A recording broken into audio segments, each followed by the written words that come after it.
Good evening, क्या हाल चाल है? सभी को नमस्कार। कैसे हो आप लोग? सभी को कंग्रेचुलेशन। एसबीआई क्लर्क का मेंस रिजल्ट आउट हो चुका है। जिनका सिलेक्शन हुआ है, वेरी वेरी कंग्रेचुलेशन। जिनका नहीं हुआ है, उन्हीं के लिए वीडियो ये है। जिनका हुआ है वो खुद को कंग्रेचुलेशन करेंगे और आप एक कंपटीशन में पास हुए हैं, सबसे बड़ी बात ये है। और कमेंट करेंगे यस मेरा हो चुका है, कितना अटेम्प्ट था और किस स्टेट से, प्लीज मेंशन कीजिएगा और कौन सा शिफ्ट था। और जिनका नहीं हुआ वो भी अपनी शिफ्ट को मेंशन करेंगे।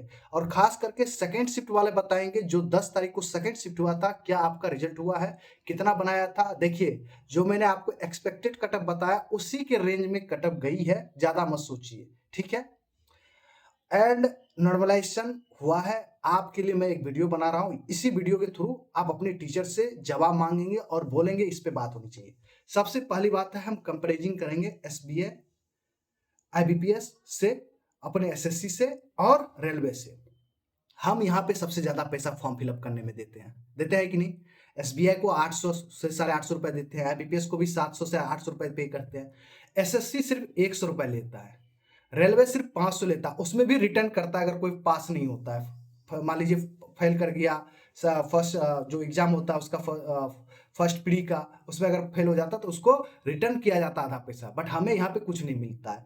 उसके बावजूद भी आप रॉ मार्क्स नहीं दे रहे हैं, जो कि बताइए यहाँ पे कितना मैक्सिमम कितना फॉर्म गिरता है। एसबीआई पीओ की बात करें तो 5 लाख, आईबीपीएस की बात करें तो 6 लाख, एसबीआई 14 लाख से 15 लाख, बट एसएससी बताइए 20 लाख फॉर्म गिरता है, रेलवे 90 लाख फॉर्म गिरता है से लेके 1 करोड़। उस उतने बच्चों का वो रॉ मार्क्स जनरेट करके देता है, जबकि वो पैसे कम फॉर्म फिलअप करने के लिए देते हैं। और हम आपको 1000 रुपए तक मैक्सिमम फॉर्म फिलअप करने के पैसे पे कर रहे हैं ना। आप मुझे रॉ मार्क्स देते हैं ना, इंडिविजुअल कटअप है। क्यों नहीं इंडिविजुअल कटअप? आपको पता है एसबीआई आपके साथ गेम क्या खेलेगा? जब आपके मार्क्स आएंगे ना, इंडिविजुअल मार्क्स नहीं रहेगा, इकट्ठा एग्रीगेट मार्क्स रहेगा, आपको पता भी नहीं चलेगा कि कहां मेरा नंबर कटा है। किस बेसिस पे आप अपने आप को जज करोगे? कौन टीचर आपके नंबर्स को जज करेगा कि हाँ भाई जीए में नॉर्मलाइजेशन लग गया, आपके मैथ्स में लग गया, मैथ्स में आईबीपीएस पीओ में तो दे रहा था, तो इसलिए पता भी चल गया कि भाई आईबीपीएस पीओ जो मेंस हुआ था मैथ्स में नंबर कट गए लोगों के, इसलिए बवाल मचाता है। यहाँ पे किस बेसिस पे आप आवाज उठाओगे? अगर कोर्ट भी जाओगे तो किस बेसिस पे कहेगा एसबीआई तो पहले से ही बोल रहा है।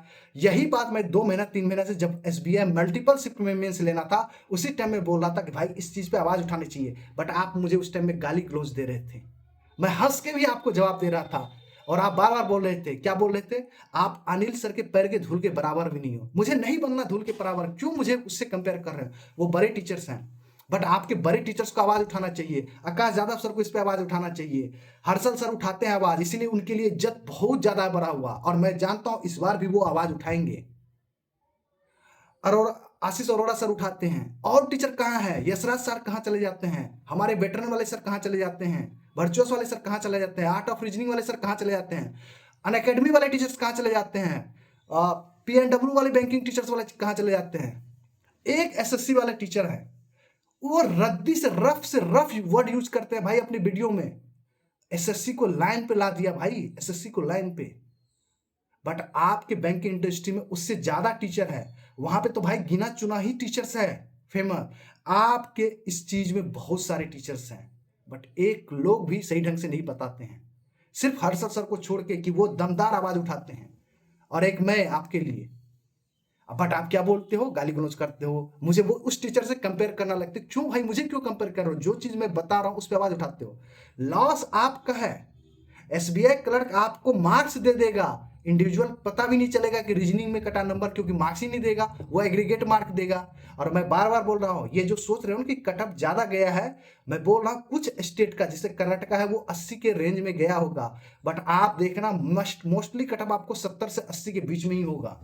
भले ही वो क्राइटेरिया 70 के फुलफिल करे या 35% वाला मिनिमम क्वालिफाई मार्क्स फुल पे, फिर भी वो 70 से 80 के बीच में ही होगा, इतना याद रखिएगा। और जो आपको जो सीट दिख रहा है, वो 500 सीट, जो 1000 सीट बच गया वो फिलअप नहीं हुआ, इसका कौन जवाब मांगेगा? आप इस चीज को समझो, ये चीज को नहीं समझ रहे हो आप लोग। मैं बार बार बोल रहा हूं, आगे चल के यही चीज दिक्कत होने वाला है।